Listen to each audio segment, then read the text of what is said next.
Nesse vídeo eu vou te mostrar o caminho mais rápido e seguro para sua aprovação no Enem. Você vai entender que existem padrões e atalhos bem estabelecidos para facilitar o seu sucesso no Enem, e eu tenho esse mapa completinho, com todos os atalhos para te guiar minuciosamente pelo Enem, de forma que o que você vai estudar de hoje até o dia da próxima prova vai se transformar em muitos acertos de questões. E isso vai te fazer economizar muito tempo, porque eu vou afunilar a sua preparação. Então você não vai ter um estudo disperso. É possível você já pegar tudo filtrado para só ter o trabalho de sentar e entregar performance. A verdade é que a grande maioria dos concurseiros não passam no Enem justamente porque eles não entendem e não fazem o que eu vou te ensinar aqui nesse vídeo. Eles gastam muita energia nos estudos, mas fazem isso do jeito errado.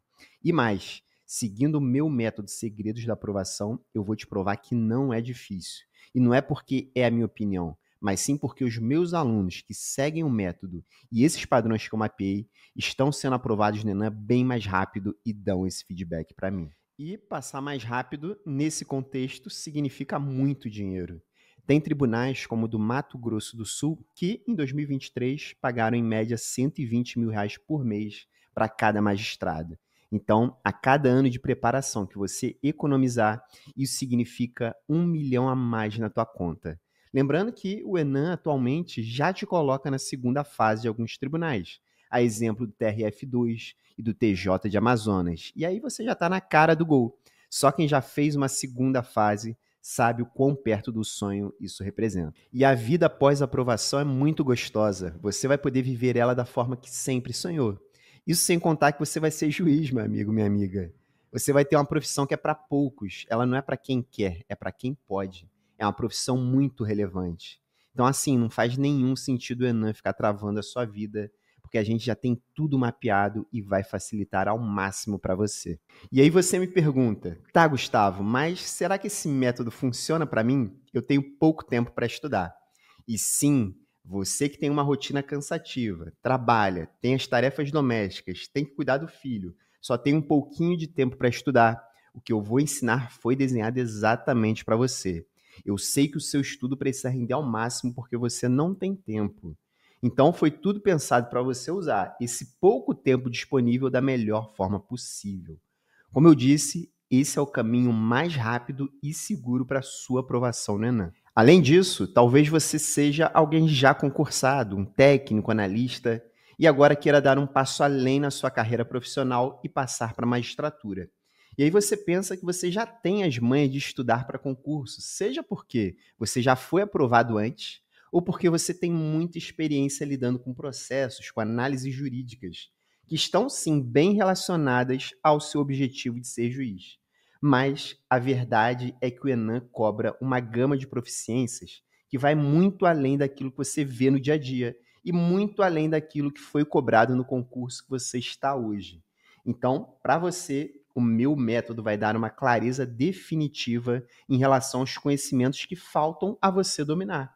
E eu vou te guiar por esse estudo para que você seja aprovado no Enem o mais rápido possível. Bom, sintetizando, o que eu vou ensinar funciona para todo mundo que busca um estudo mais eficiente para o Enem.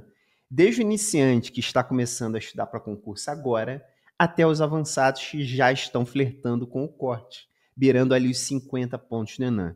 Inclusive, no método, a gente tem trilhas específicas de acordo com cada momento. Ah, muito bom, Gustavo, mas aqui, eu estudo mesmo, é para uma outra carreira jurídica. Eu quero ser procurador, defensor, promotor, delegado e já tenho um bom conhecimento jurídico. E quero fazer o Enem para abrir uma nova janela de possibilidades. Vale a pena para mim também fazer o treinamento? E com certeza, a gente vai pegar a sua base de conhecimento e dar um ultra foco nos temas quentes que são cobrados no Enem, de forma que com poucos ajustes nessa reta final, você já vai ser aprovado no Enem. Agora, esse método não foi pensado para você que está focando em concursos escada, como de técnico e analista de tribunais, para só daqui a um tempo se dedicar ao Enem. Se você estuda para esses outros concursos que não são de carreira jurídica, o foco aqui não é esse. Da mesma forma, se você já passou no Enem e está estudando para as demais fases da magistratura, esse treinamento não é específico para você. Tudo que você vai aprender aqui vai te ajudar nessas outras fases. mas o nosso foco é te fazer passar no Enem, beleza? Beleza, Gustavo. Tá, mas eu ainda estou em dúvida se realmente existe esse mapa do tesouro assim como você está falando. E o que eu estou falando pode parecer muito bom para ser verdade, mas é real. E antes de entender toda a estratégia, deixa eu passar um vídeo curto com algumas histórias, alguns depoimentos de quem já passou pelo treinamento e vivenciou o que você está buscando agora. Olá, muito prazer. Me chamo Daniel, tenho 31 anos e atualmente estudo para concurso. Ao iniciar meus estudos focado para o Enem, acabei me deparando com o meu maior desafio, que é o de organizar os estudos. Ou seja, a ausência de um estudo direcionado, a dificuldade de montar um cronograma de estudo eficaz, tudo isso contribuiu para que eu descobrisse ali que eu não conseguiria progredir sozinho. Foi nesse objetivo que eu acabei encontrando os vídeos no Instagram do Atleta dos Concursos. Era exatamente aquilo que eu procurava, porque além deles darem respaldo na organização dos nossos estudos, eles também fornecem ferramentas que nos ajudam a aperfeiçoar as nossas técnicas de estudo. O Atleta dos Concursos foi um divisor de águas no meu estudo, por quanto eles proporcionaram uma organização e um direcionamento dos estudos e impactou positivamente, atendendo às minhas expectativas. Olá, meu nome é Karen, eu sou escrevente do TJ São Paulo há 12 anos, né? E desde 2021, a metade ali, eu tô estudando para magistratura estadual, né? Só que em 2023 veio o baque, mais uma etapa a ser vencida com o Enem. Fiquei bastante desolada, eu me senti bastante perdida, até porque a minha metodologia de estudos não era boa. Eu só segui o material do cursinho. E eu tava rolando o feed do Instagram e apareceu a propaganda do Atleta dos Concursos e me pareceu bastante promissor, sabe? E realmente, assim, foi um divisor de águas na minha vida de concurseira. Eu aprendi a me planejar, a enxergar a prova e o edital com clareza, prestar atenção nas tendências da banca para cada matéria. Assim, deu para perceber que eu estava estudando da maneira mais ineficiente e cega possível, sabe? A planilha suprema, que é um dos materiais disponibilizados no treinamento, é assim, ouro, sabe? Porque eles já fizeram todo o trabalho duro para você.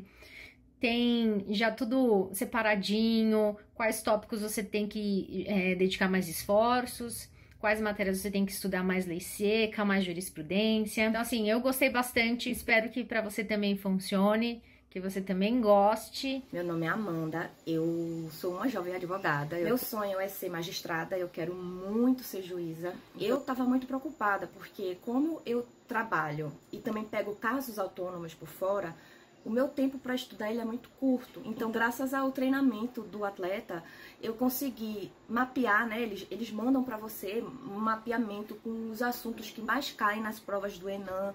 Eles te dão mentoria para que você possa tirar suas dúvidas acerca de qualquer ponto assim da prova. Eles dão dicas de como você deve encarar essa prova. São várias coisas assim que assim me enriqueceu bastante. A gente tem grupo no WhatsApp, que eu gosto de chamar, que é meu grupo de ajuda. No grupo as pessoas te dão apoio, te dão suporte. Então não é um serviço que vem só para te ajudar a estudar. Ele vem para te ajudar a manter o foco, para te ajudar a te manter ali com a garra. Então, eu queria agradecer muito ao apoio dos meus treinadores. Um forte abraço e é isso. Meu nome é Geise Boaventura, eu tenho 43 anos. Atualmente sou procuradora municipal. Apesar de já ser concursada desde o ano de 2013, a partir do momento que eu decidi estudar para magistratura, eu comecei a enfrentar alguns desafios que para mim pareciam ser insuperáveis. Então eu pegava o edital e me sentia meio perdida. E isso me fazia sentir que apesar de tanto esforço, eu não estava chegando aonde eu precisava. Percebi que eu precisava de ajuda e decidi procurar a equipe do Atleta dos Concursos. Para mim, uma das mudanças mais marcantes foi ter acesso ao edital hierarquizado, priorizar o que realmente importa e é mais cobrado nas provas de magistratura. Mais importante, focar nas fontes certas, né? A planilha ela traz ali para você de onde aquela questão foi retirada, se de jurisprudência, se de lei seca, se de doutrina, e isso otimizou demais o meu estudo. E o treinamento do Atleta dos Concursos foi um divisor de águas para mim. Hoje eu já consigo olhar para minha jornada de estudo com muita gratidão e muito mais confiança, pois eu não só aprendi a estudar de forma mais eficiente e estratégica, como também recuperei a motivação que eu precisava para continuar. Legal que eles falaram, né? Deixa eu te mostrar ainda mais alguns casos. Olha aí a Tati. Ela estava estudando para o Enem há 7 meses e seguindo a ordem do edital, um formato que a gente sabe que não funciona. Aí ela entrou no treinamento e focou em priorizar o estudo conforme a ordem de cobrança e a quantidade de horas em cada tema, que é exatamente o que a gente ensina. E ela diz que o treinamento foi fundamental para uma aprovação que foi tão rápida. Ela passou apenas 2 meses depois de seguir a nossa estratégia. Já a Luana estudava no máximo 3 horas por dia, e aí a estratégia que ela seguiu foi a de estudar só os temas quentes que a gente indicou, com maior foco na lei seca, doutrina ou jurisprudência, a depender do assunto.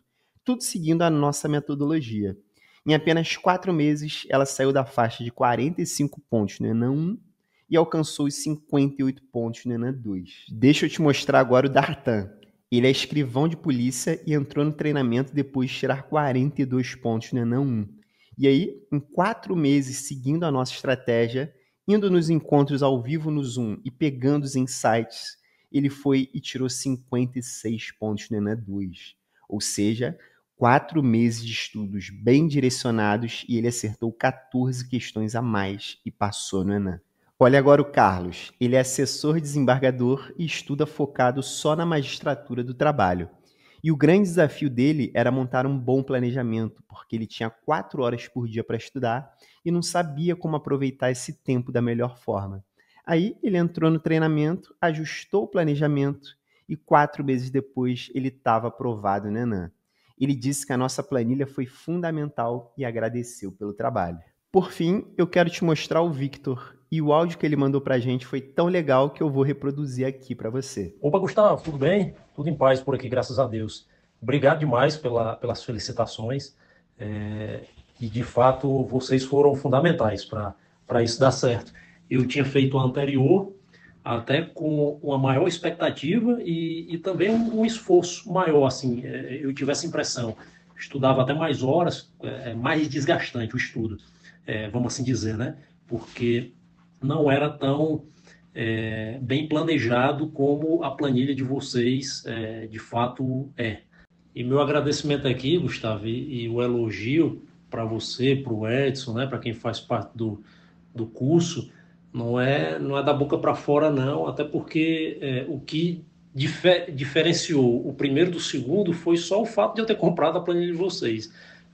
Esse foi o fato novo. E da turma de amigos que mais próximas que estava estudando, eu fui o único que consegui passar e tinha sido o único que tinha comprado. E fiz propaganda para a turma da planilha por justiça, né, do curso, para que eles pudessem ir atrás, enfim.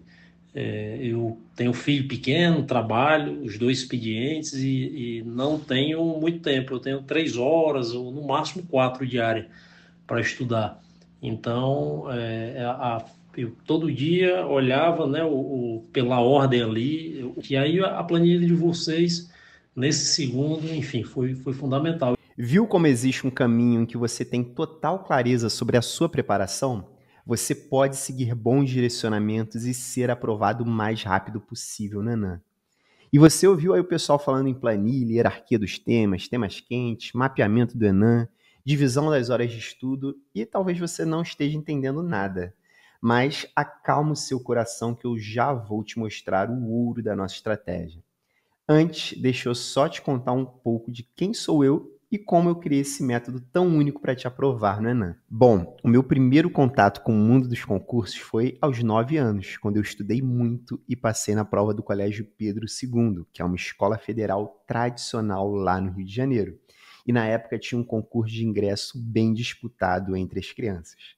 Por curiosidade, essa é aquela escola da Constituição, lá no artigo 242, que fala que o Pedro II sempre será mantido na órbita federal. Esse é o exemplo mais comum de norma formalmente constitucional que você encontra nos livros. Aí depois, em 2006, lá com 17 anos, eu fiz o vestibular e passei em Direito na UFRJ, que é tida como uma das melhores faculdades jurídicas do Brasil. Só que a verdade é que o ensino da UFRJ era muito ruim, sério. No 5º período, eu já nem ia mais a boa parte das aulas, os professores eram péssimos, as salas lotadas, era algo bem desestimulante. E, naquele momento, eu já tinha colocado na minha cabeça que eu ia estudar para concurso. Eu só queria o diploma para começar esse projeto.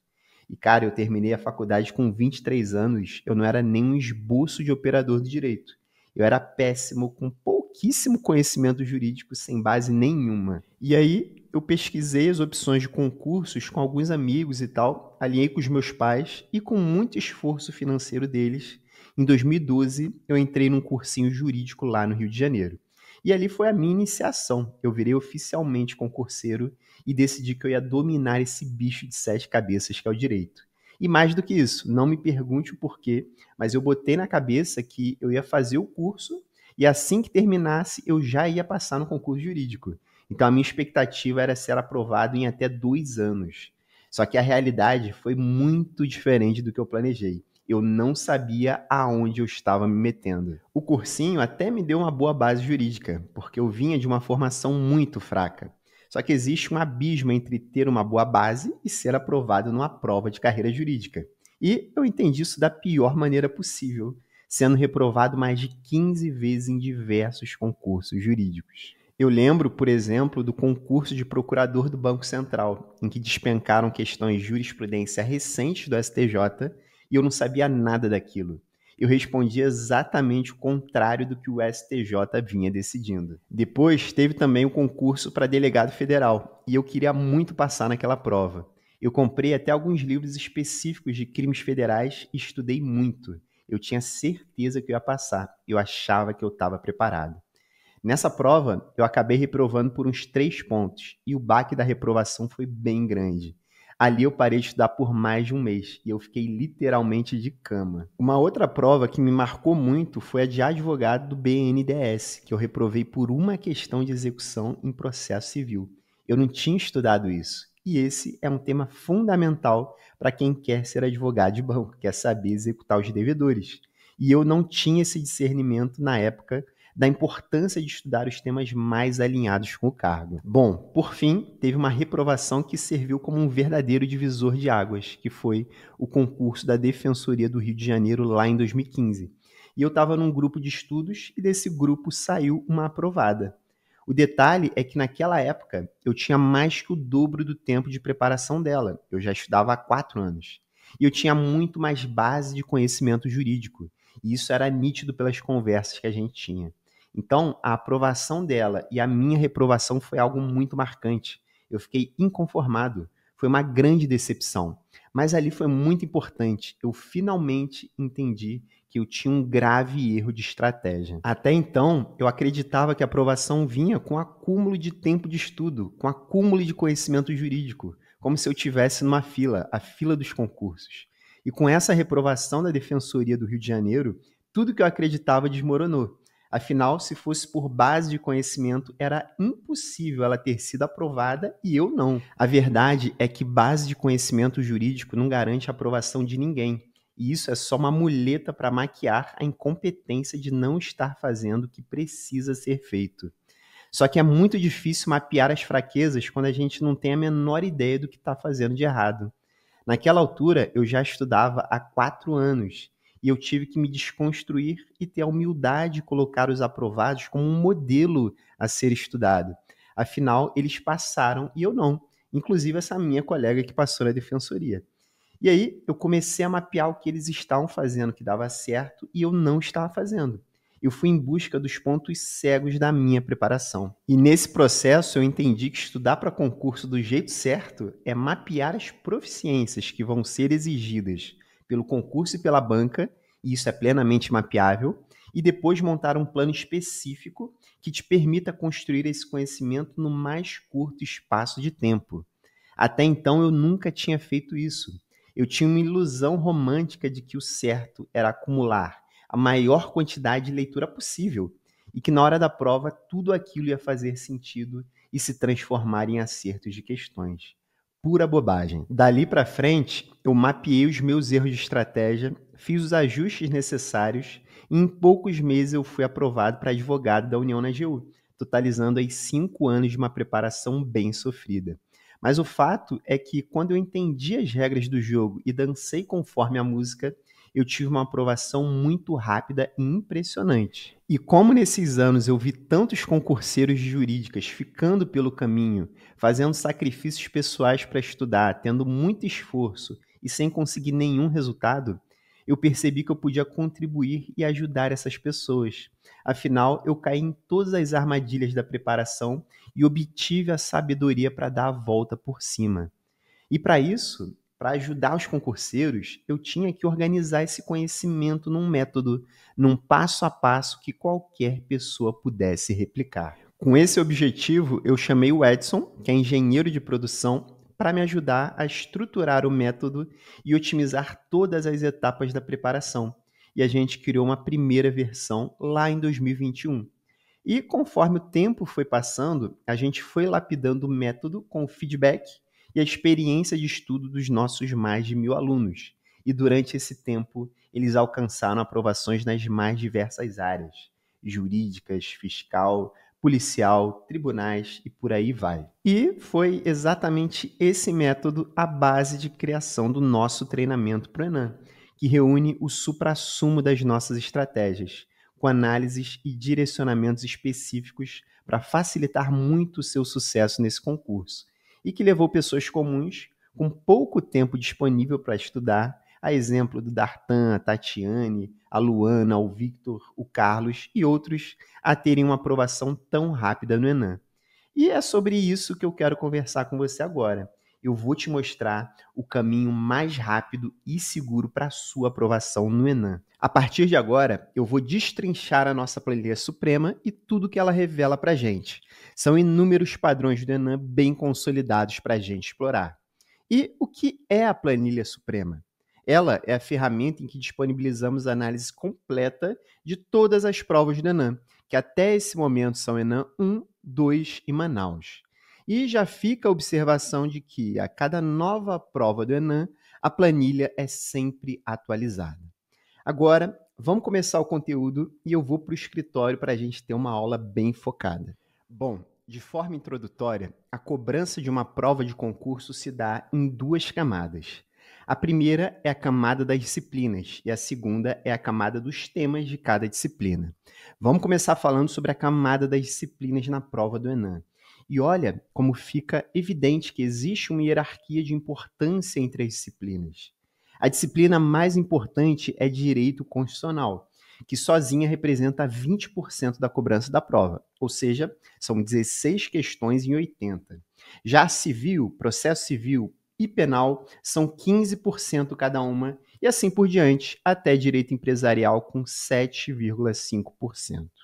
Ou seja, para o Enem, Direito Constitucional é quase 3 vezes mais importante do que as disciplinas menos importantes, de Humanística, Direitos Humanos e Empresarial. E por que isso é um dado importante? É porque você deve planejar os estudos conforme essa hierarquia, dando mais importância para as disciplinas mais importantes, com mais tempo de estudo, mais exercícios, mais revisão, mais foco, e menos importância para as disciplinas menos importantes, mas sem negligenciar nenhuma. Ou seja, você não vai deixar de estudar nenhuma disciplina. A grande maioria dos concurseiros não tem essa visibilidade e acabam tomando decisões de estudo que são grandes armadilhas, como a de seguir a ordem das aulas do cursinho, sem respeitar a hierarquia das coisas, dividir o tempo igualmente para todas as disciplinas ou até deixar de estudar algumas disciplinas. E todas essas decisões fazem perder muita questão de prova. Ou seja, você nem sentou para estudar e já está perdendo ponto na prova, só a nível de decisões erradas que você tomou sobre o tempo que vai dedicar a cada disciplina. Então, você não pode errar na estratégia. Agora, se você se prepara respeitando essa hierarquia das disciplinas e ajusta o seu tempo de estudo, você já está um passo à frente e mais perto de ter um estudo eficiente. E você vai ver que ainda dá para aprofundar muito mais essa análise. Então, vamos dar mais um passo, entrar no detalhe da cobrança dentro das disciplinas e investigar os padrões de incidência dos temas. E se prepara, porque agora um mundo novo vai se abrir para você. Eu vou pegar 3 disciplinas do Enem: Penal, Constitucional e Direitos Humanos. E vamos começar analisando Direito Penal. De cara, olha aqui a nossa planilha suprema e repara como existe uma discrepância absurda da cobrança entre os 21 pontos do edital. Só o ponto 21, que é o último, crimes em espécie, foi cobrado em 32,69% do histórico de provas. Se somar com o segundo ponto mais cobrado, o ponto 12, penas, eles juntos representam 46,15% da cobrança total. Ou seja, quase metade de penal está aqui nesses dois pontos. Considerando as 3 provas do ENAM até o momento, foram 17 questões de crimes em espécie e 7 de penas. Falando nisso, esse ponto de crimes em espécie é o mais cobrado de todo o ENAM até o momento. Enquanto ele sozinho caiu em 17 questões, nós temos 26 pontos distribuídos pelas disciplinas que sequer foram cobrados. E, nesse exato momento, a maioria de quem vai fazer o ENAM está estudando penal sem ter nenhuma noção disso. E está pegando o edital e seguindo a ordem dos pontos do primeiro ao último. E é bem capaz de faltar tempo e eles acabarem negligenciando ou até mesmo ignorando o último ponto, o 21, que é justamente o crimes em espécie que despenca. Esse erro, por si só, já vai detonar a performance deles na prova, percebe? Bom, deixa eu te mostrar uma outra análise aqui agora. Repara como aqui em penal, além daqueles pontos muito cobrados, que chamamos de temas quentes, tem outros pontos que foram pouco cobrados, e são todos esses aqui do meio. Esses temas nós chamamos de temas frios. Além disso, tem vários pontos que nem foram cobrados no histórico de provas. Ainda, olha como, de maneira geral, a cobrança em direito penal é concentrada em poucos pontos. No ENAM 2, por exemplo, de 21 pontos, foram cobrados apenas 9, ou seja, apenas 42,86% dos pontos do edital foram objeto de cobrança, menos da metade.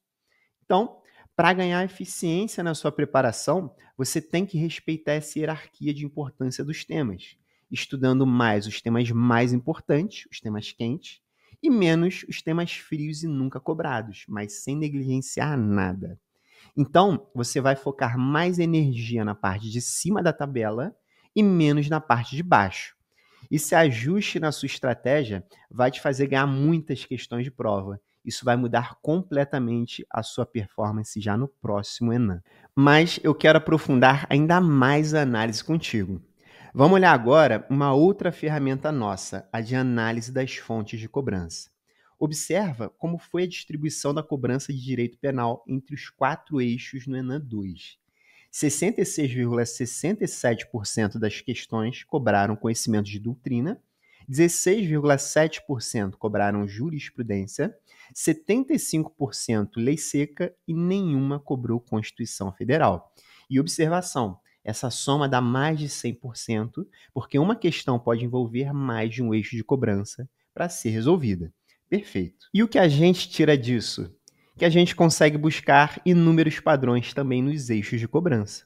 Nesse caso de penal, perceba como historicamente o ENAM cobra bastante conhecimento de lei seca, então aqui deve estar o seu foco. Se você não dominar a redação da lei seca, vai mandar mal na prova. Além disso, essa disciplina também exige muito conhecimento doutrinário, e aqui a gente consegue ainda dar mais um passo, que é o seguinte: ok, foi cobrada bastante doutrina, mas de que forma essa doutrina foi cobrada? É um conhecimento doutrinário superficial ou é algo mais aprofundado? Então, é possível buscar esses padrões também. No ENAM, nós mapeamos como cada tema tradicionalmente é cobrado. O pano de fundo que eu quero deixar aqui para você é que a gente consegue chegar num nível de análise do ENAM que é o suprassumo. Nós temos esse concurso inteirinho nas nossas mãos. Eu vou te mostrar 3 questões de penal para a gente entender como isso funciona na prática. O tema que despenca, como você já sabe, é crimes em espécie, mas as questões desse tema geralmente são de nível fácil e intermediário. Aqui é muito importante dominar a redação dos dispositivos legais, com a descrição do tipo e demais elementos. Porém, as questões geralmente cobram a articulação da lei seca com conhecimentos doutrinários, que te permitirão interpretar corretamente a conduta narrada na questão e enquadrá-la no crime correto dentre todas as alternativas. Olha a questão 72 do ENAM 2, que narra 2 condutas para você saber enquadrar nos crimes de injúria qualificada e de racismo. O detalhe dessa questão é saber que o elemento religioso faz parte da configuração desses 2 crimes. Então você precisava conhecer bem a lei seca. E também chama a atenção que o artigo 140, parágrafo 3º do Código Penal, foi objeto de uma alteração recente de 2023. E a alteração legal recente é sempre um ponto que o examinador gosta de cobrar. Daí então uma questão fácil que só cobrou o teu conhecimento de lei seca. E se você quiser, dá um pause no vídeo para ler a questão com calma e volta para a gente continuar. Agora vamos olhar a questão 70 do mesmo Enem, que também cobrou crimes em espécie, o crime de estelionato. O ponto aqui é que você, para além de conhecer o artigo 171 do Código Penal, precisa ter conhecimentos doutrinários para identificar qual crime se configura diante do momento em que houve a fraude, bem como qual a influência da voluntariedade da ação da vítima. Essa, sem dúvida, é uma questão um pouco mais difícil que a anterior, mas também sem nenhum grande desafio. Além disso, na disciplina de Direito Penal, observamos a cobrança de outros institutos previstos no Código Penal, como, por exemplo, a desistência voluntária, arrependimento eficaz e crime impossível, que caem em todas as provas.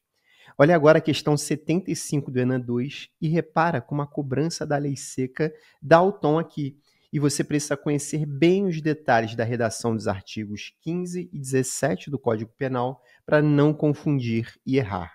Então, você precisa saber, por exemplo, que se o esforço para impedir o resultado foi em vão, não se aplica o arrependimento eficaz. Da mesma forma, precisa saber que uma arma desmuniciada é um meio absolutamente ineficaz para realizar um homicídio. Tudo nos termos da lei. E aproveitando o gancho dessa questão que cobrou lei seca, eu quero te chamar a atenção para uma armadilha que derruba muito concurseiro, até mesmo os de nível avançado. E qual que é essa armadilha? Eu vejo gente demais que tem um bom conhecimento na disciplina, então a pessoa domina os temas, ela estudou bem aquilo, mas ela não domina a exata redação dos dispositivos legais. E aí a questão vem cobrando lei seca, troca uma palavrinha por outra e a pessoa erra. Então toma cuidado com essa armadilha. Porque no Enem 2, por exemplo, a lei seca foi cobrada em 51 questões, ou seja, em 63,75% da prova. É chato, é maçante, eu não conheço ninguém que tenha prazer em ficar estudando a lei seca, mas tem que ser feito e não tem conversa, beleza? Mas a gente facilitou a sua vida. A gente elencou todos os dispositivos da lei seca e da Constituição Federal que já foram cobrados no Enem até hoje. Tudo organizado por disciplina para impulsionar os teus resultados, para você sentar e saber exatamente o que vai estudar. Vamos pegar agora a cobrança dos temas de direito constitucional. Repara como você tem pontos de edital que são os mais cobrados, os temas quentes, mas, de modo geral, é uma cobrança bem mais diluída do que foi em direito penal. Olha como despencam, por exemplo, os pontos 7, acesso à justiça, 10, poder legislativo, 14, princípios do direito tributário e da ordem econômica e vários outros. Muito dessa diluição inconstitucional se explica pela grande quantidade de questões na prova. São 16 questões, que é um número maior do que a quantidade de pontos do edital. São 15 pontos, então acaba diluindo bastante. No Enem 2, por exemplo, dos 15 pontos de constitucional, foram cobrados 11, ou seja, 73,33% do total de pontos. Mas, ainda assim, mesmo sendo mais diluído, você consegue ter um direcionamento muito claro para focar melhor o seu tempo de estudo. E repara na planilha como alguns pontos foram muito pouco cobrados, como ponto 1, Teoria da Constituição, e 13, Defesa do Estado e das Instituições Democráticas. E, para além disso, a gente tem pontos que sequer foram cobrados, como o ponto 2 e o ponto 3. Naturalmente, você deve estudar menos esses pontos do que os demais. De novo, o foco vai estar lá em cima da tabela, mas você não vai negligenciar ninguém. Fechado? Vamos agora dar uma olhada nos padrões dos eixos de cobrança de constitucional. E pegando os dados do Enem 2, 25% das questões cobraram doutrina, 100% das questões cobraram jurisprudência, nada em lei seca e 25% em Constituição Federal. E, olhando para o histórico das outras provas, estes dados estão bem alinhados.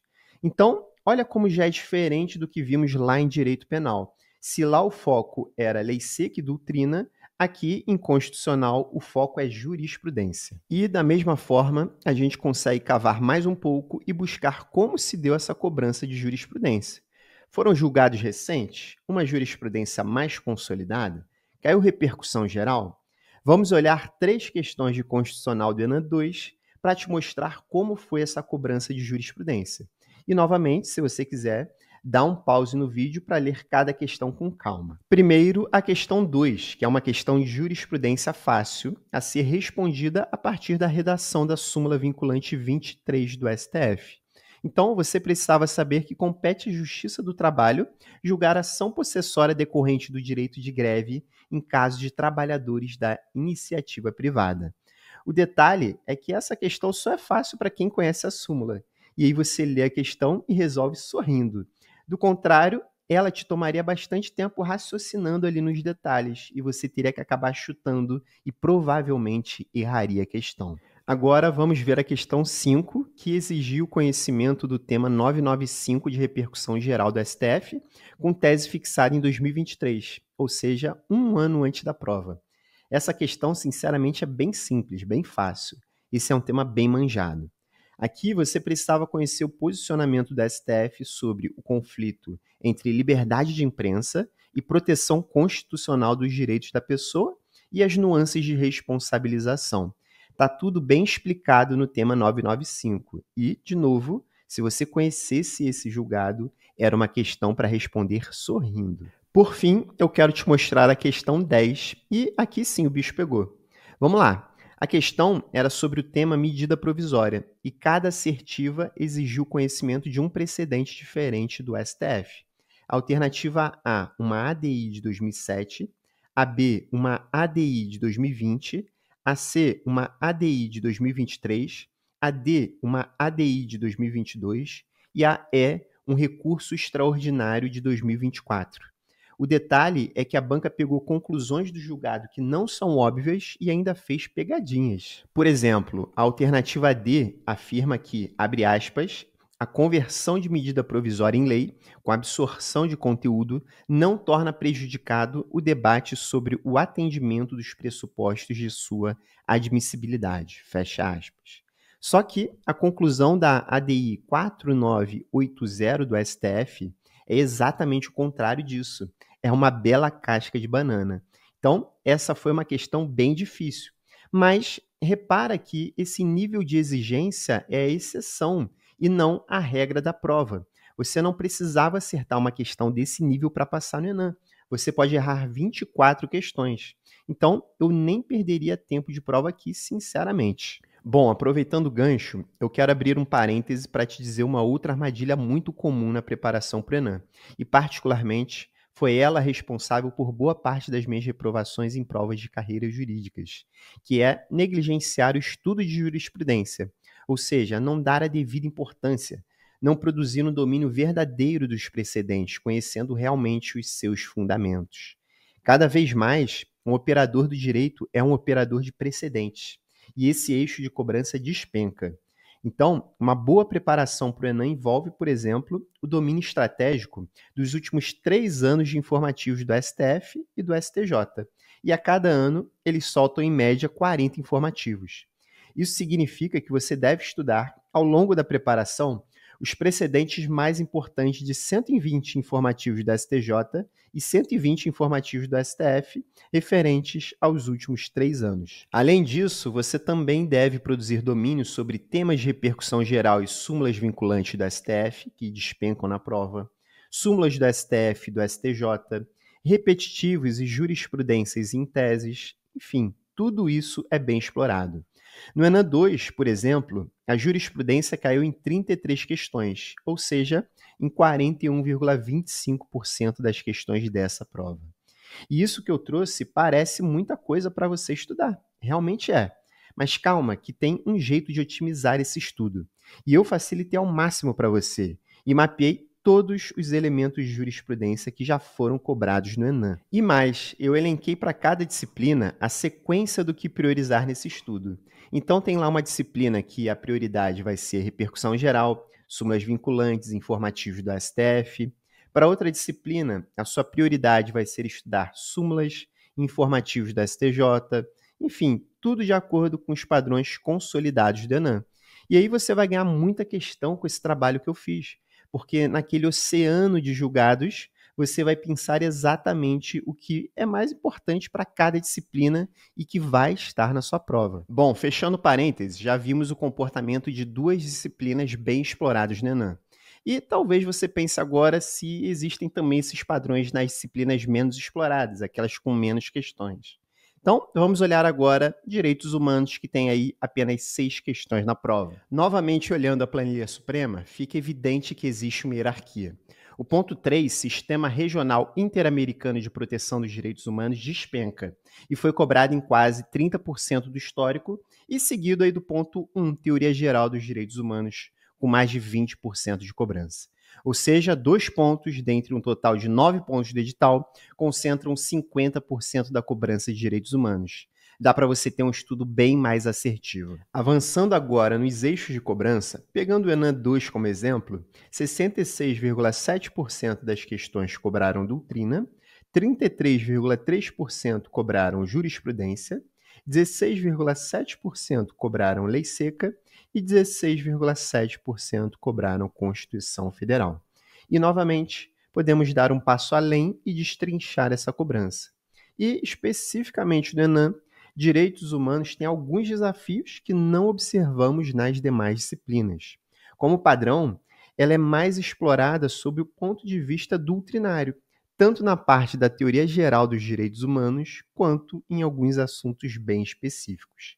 E essa cobrança doutrinária vem num nível acima, ou seja, com questões de nível intermediário ou difícil. E só abrindo um parêntese aqui, eu elenquei todos os pontos doutrinários que já foram cobrados no ENAM, não só em direitos humanos, mas em todas as disciplinas. E isso vai facilitar demais a sua vida. Bom, vamos retomar aqui a análise de direitos humanos. E essa disciplina exige, além da jurisprudência dos tribunais superiores, também o conhecimento da jurisprudência da Corte Interamericana de Direitos Humanos.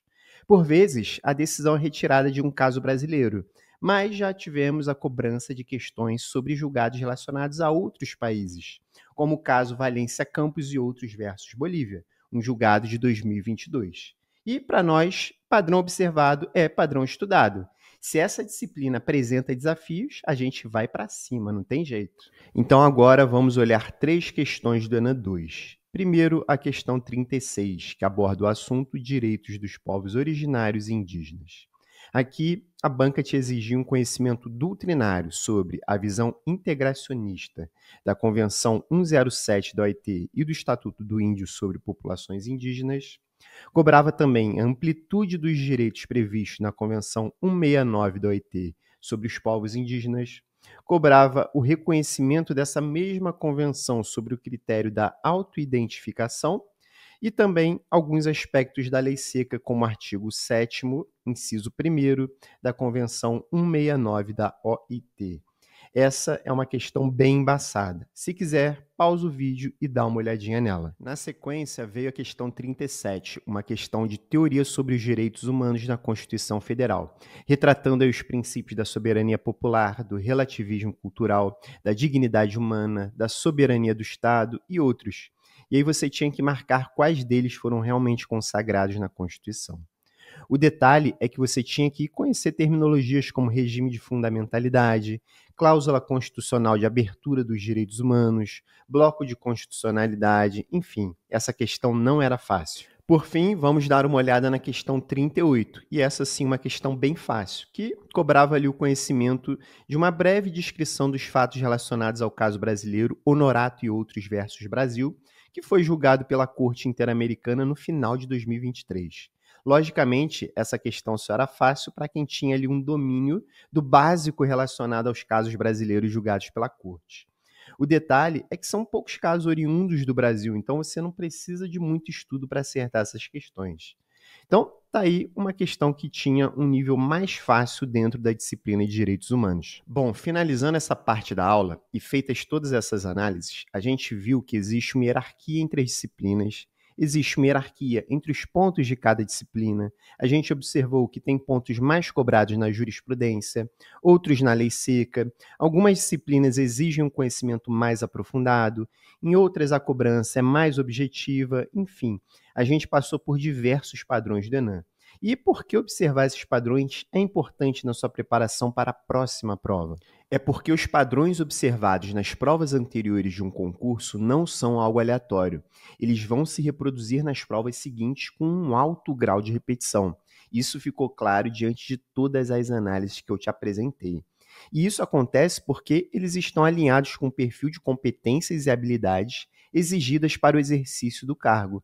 Então, é possível você desenvolver um estudo muito mais assertivo para o Enem quando você tem a visibilidade de todos esses padrões nos níveis de disciplina, temas e eixos de cobrança. E mais, o Enem tem uma característica que você não encontra nos outros concursos, que é o fato de você ser aprovado com 70% de aproveitamento. Ou seja, acertar 56 questões das 80 da prova. Isso torna tudo que a gente viu até aqui ainda mais interessante, porque a planilha suprema te coloca na cara do gol. Se a gente falar só dos temas quentes, se você mandar bem, e você vai mandar bem, você já está dentro. Fora ainda todo o restante que a gente tem na palma da mão. E esse trabalho que você viu nas 9 questões das disciplinas de Penal, Constitucional e Direitos Humanos, nós fizemos para todas as questões de todas as provas do Enem. Nós fizemos uma verdadeira curadoria do conhecimento exigido para acertar todas as questões que já foram cobradas no Enem. Você vai saber, então, quais foram todas as decisões de jurisprudência cobradas, todos os dispositivos constitucionais e legais, todos os conceitos doutrinários, tudo bem organizado para você dominar esse concurso.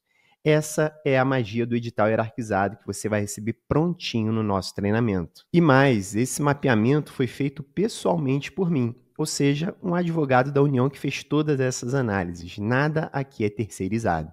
Então, se você pode estar com a gente, não faz sentido você seguir sozinho. Aqui você vai economizar muito tempo. Eu vou afunilar a sua preparação. Você não vai ter um estudo disperso, tomando decisões erradas e perdendo tempo. Não. Todos os meus direcionamentos são para transformar diretamente o seu estudo em acertos de questões de prova. Isso é um treinamento muito pragmático. Você já vai ter tudo filtrado para só ter o trabalho de sentar e entregar performance. A gente realmente criou um treinamento que vai te ajudar a passar no Enem o mais rápido possível. Muito bom, Gustavo, eu preciso muito disso. Só que eu também tenho dificuldade de memorização, eu não sei revisar, eu não sei montar um bom planejamento. O treinamento vai me ajudar com isso também? Sim, o edital hierarquizado é só o primeiro pilar do nosso método. Mas ainda temos mais 2 pilares, são eles o planejamento harmônico e a execução eficiente. Na etapa do planejamento harmônico, você vai aprender a ajustar o teu planejamento para respeitar os padrões do Enem, o que vai te trazer muita eficiência no estudo. A gente tem uma ferramenta de planejamento que vai te ajudar nessa tarefa. E mais, eu quis facilitar ao máximo a tua vida aqui também e criei o ciclo obrigatório do Enem, que é um cronograma pronto para você seguir e varrer os temas mais importantes do Enem o mais rápido possível. O ciclo obrigatório é o caminho mais curto para você atingir a faixa de aprovação do Enem. Eu separei aproximadamente a metade dos pontos do edital, que concentram 90% da cobrança total do Enem, e criei metas na ordem de importância dos assuntos. Eu recomendo fortemente que você siga esse cronograma. Dentro do treinamento, eu vou te dar todos os parâmetros para você fazer isso da melhor forma. Agora, falando do pilar da execução eficiente, a gente vai te ensinar a sentar e estudar da maneira mais eficiente possível, com as melhores técnicas de estudo e o que há de mais avançado no campo da neurociência. Você vai entender como estudar e aprender, como selecionar os materiais mais adequados à sua preparação e calibrá-los, como montar um material base e um material de revisão otimizados, como fazer e organizar as revisões do jeito certo, como fazer exercícios e simulados e como fazer um monitoramento da sua evolução. Para além disso, um outro braço fundamental do nosso treinamento é te orientar em relação à forma otimizada de construir o teu conhecimento nos 4 eixos de cobrança: doutrina, jurisprudência, lei seca e Constituição Federal. A verdade é que cada um desses eixos tem as suas particularidades e desafios, e a gente conhece todos os atalhos e armadilhas nesse estudo para o Enem. Essa parte do treinamento, então, vai aumentar muito a tua performance nos estudos. Por fim, nós criamos 3 trilhas de aprendizagem de acordo com o momento da preparação que você está. E como como que funcionam essas trilhas? Eu vou detalhar aqui contigo porque essa parte do método é muito importante. Bom, como eu disse, nós temos 3 trilhas, são elas sem base, com base e flertando com o corte. A primeira, que nós chamamos sem base, é para quem acabou de começar a estudar e ainda não tem uma base de conhecimento formada nas disciplinas.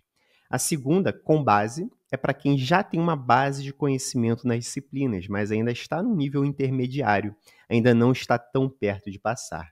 E por fim, a terceira trilha, flertando com o corte, é para quem já está próximo de passar, performando na casa dos 50 pontos no Enem. E aí, o que a gente fez para te ajudar a se organizar? A gente criou, dentro de cada trilha, 3 níveis de investimento de tempo: alto, médio e baixo, para você saber quais as atividades que você deve jogar muita energia, ou seja, investir a maior parte do seu tempo, aquelas outras atividades que vão demandar uma quantidade de tempo intermediária e as demais atividades que a gente vai investir só um pouquinho de tempo.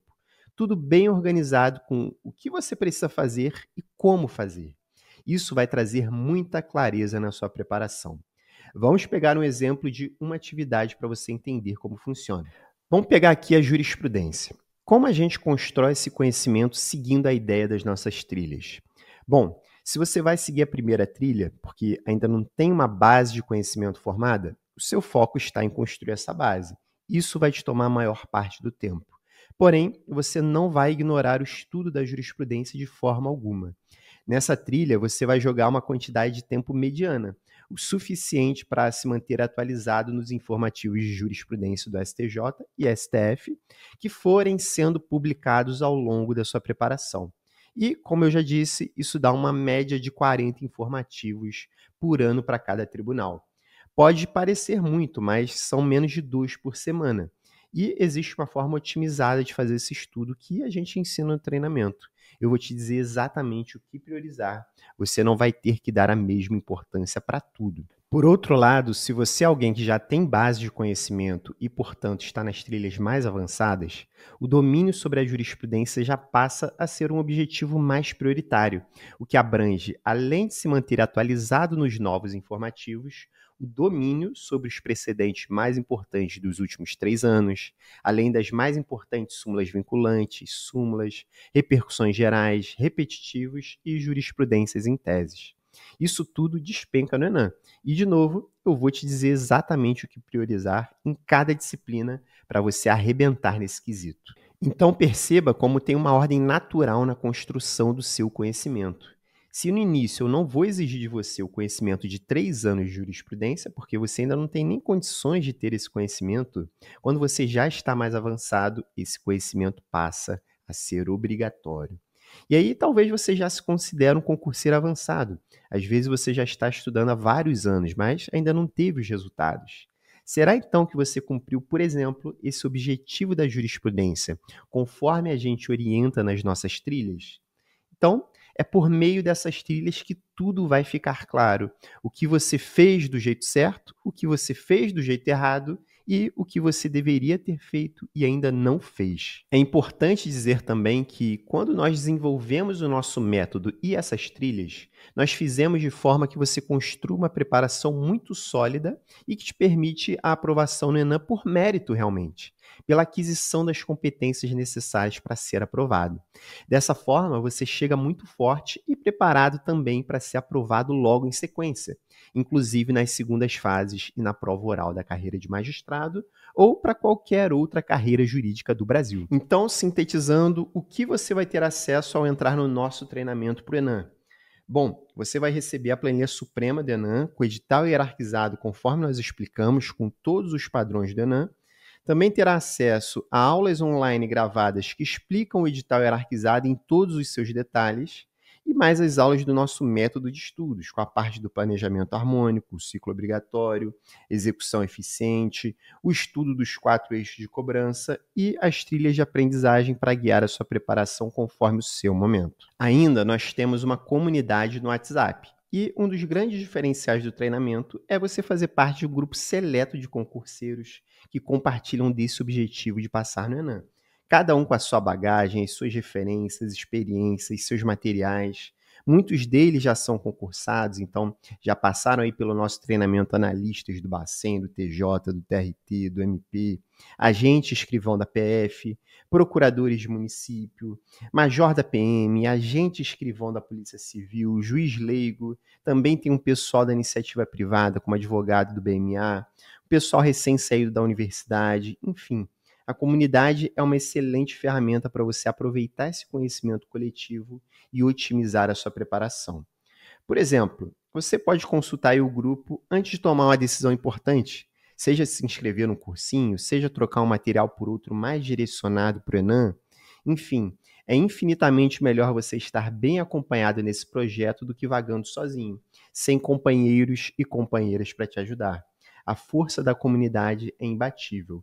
Não faz sentido você estar sozinho. E além dessa comunidade, nós temos encontros ao vivo no Zoom. E esse é o momento de te olhar olho no olho e tirar as suas dúvidas, dar direcionamentos mais específicos. Também, eventualmente, nesses encontros, nós damos aulas sobre assuntos inéditos, fazemos novas análises e, claro, também é um momento de bastante troca de experiências, em que todo mundo contribui, traz referências. Lá a gente compartilha a verdade nua e crua de como é se preparar, quais são os sacrifícios, as dificuldades. A gente sempre sai desses encontros mais fortalecidos emocionalmente e motivados. Inclusive, muita gente relata que esses encontros são um verdadeiro combustível na preparação.